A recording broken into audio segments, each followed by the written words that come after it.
Hey guys, welcome to the debut video for our video web series. Thanks for tuning in. I'm Jordan with No Bully, and first up, you're all in for a special treat. I got the chance to meet up with Sarah and Emily Booter, two sisters from Mill Valley, California, whose small acts of compassion ended up growing into a huge groundbreaking movement. They're on a mission to turn us on to the bullying crisis, not just in their community, but around the globe. I'm Sarah Booter. I'm 18 and I go to school at University of Colorado in Boulder. And I'm Emily Booter and I'm 21 and I go to New York University in New York. Well, Emily and I both have never really had personal experiences with bullying, but growing up just in the school system, ever since elementary school, we definitely seen it around us. And we'd seen things happen to our friends and with our friends. So, what is these girls' connection to the bullying movement? It all started once they heard Olivia Gardner's story. We actually read in our local newspaper her story. They wrote a short article about how she had just recently had to drop out of her middle school and become homeschooled because she'd been so badly bullied by her peers. And so we just read that in our newspaper. And we decided that we wanted to reach out to her. So her mom's name was in the article, and we asked her mom if it would be okay to start this project for her, and her mom said it would be fine. When we heard about Olivia's story and we heard what was happening to her, we just really related to it and understood it, not really on a personal level, but just because we've seen it and been around it for most of our lives. And I think we didn't really know much about bullying. We just kind of saw this opportunity to help Olivia and wanted to kind of step in more than anything. I think it was more about helping her and less about the issue at first. And then it kind of became about the issue because we became educated about bullying and we saw how big of a problem it actually was. Sarah and Emily took a stand and started a letter writing campaign, which included organizing their friends and classmates to send letters to Olivia to help her through this rough time. They were received really well. They made her feel a lot less alone and a lot more connected to other people.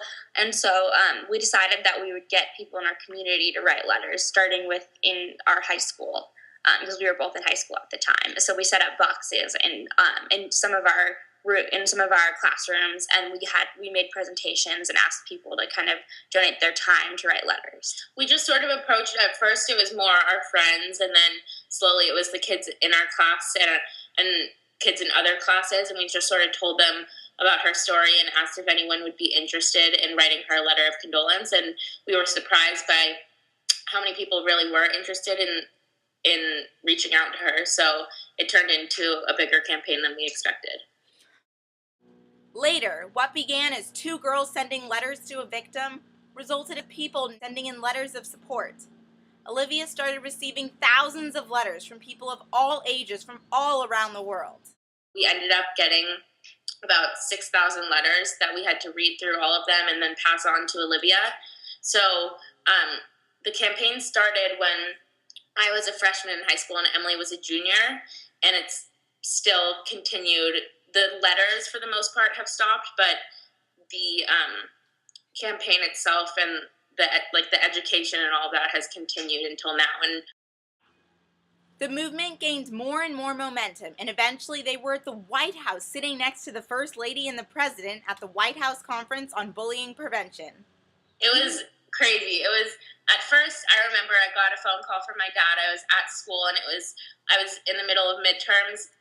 And my dad called me and he said, "Guess who I just got a call from?" And he said, "The White House called and they want you and Emily to come speak and share your story at this anti-bullying convention." And he originally thought it was a prank call. He didn't believe that it was real. And neither did I. I didn't even really think about what was happening or what we were about to do until we were sitting down in the Oval Office with the President and the First Lady. And they just asked us to share. We did not expect what happened at the White House to happen. We didn't expect the news to catch on to the campaign, but it really just showed us that so many more people than anyone expected are interested and have been affected by bullying, and so it needs to be talked about. Yeah, I think it was just something that that people hadn't really addressed in schools, and they hadn't really addressed politically. And so, the reason why President Obama and the news and everyone decided to kind of pick up this story, I think, is because it was one of the like the few efforts of people kind of within the school system trying to fight against bullying.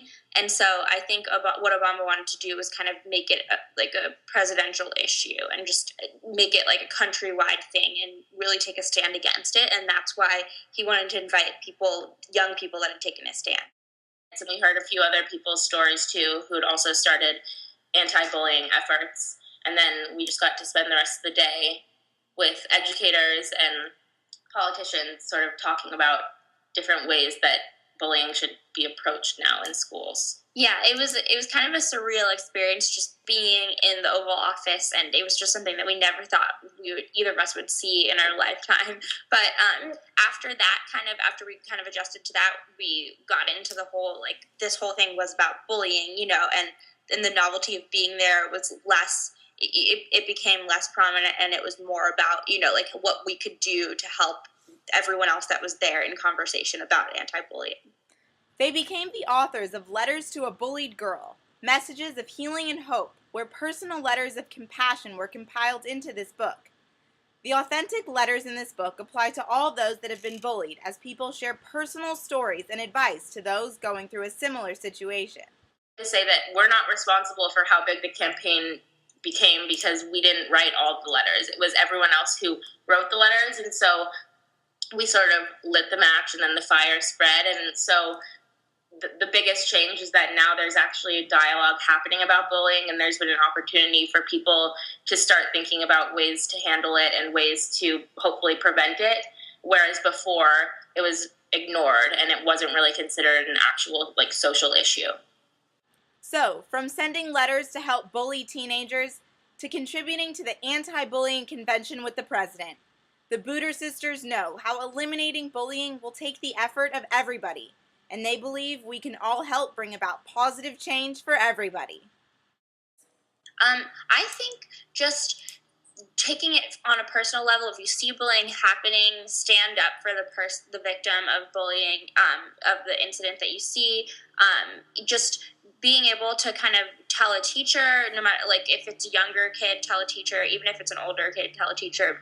But if you can, just kind of step in and see what you can do, because I think that people just don't do that, and they have this fear of retaliation or of being talked about. And I think that if everybody starts doing that, then nobody will be retaliated against or talked about. Yeah, and I think a lot of kids and even sometimes parents view bullying as sort of a rite of passage, and that it's something that everyone goes through at some point in their youth, and that it sort of toughens you up and it should be expected, and so it's okay. But I think that the biggest thing is for kids to really be aware of the fact that bullying is not okay, and it can turn into a really dangerous situation. And so if you see it, or if you're a part of it, that it's not a rite of passage and it's not something that should just be ignored and set to the side, that you really have to make it an issue and talk to an adult, tell someone, reach out to someone. And even if the person who's being bullied says that they don't want to make it a big deal, it's really important for at least one person to step into the situation and make other people aware of what's going on so it doesn't go ignored, because that can turn into a really dangerous situation. Sarah and Emily are true anti-bullying advocates for our generation, and although only college students, they have brought about the message to many and continue to change the lives of millions through their story. For more information or to send us feedback, visit our website at nobully.com. For No Bully, I'm Jordan Fowler.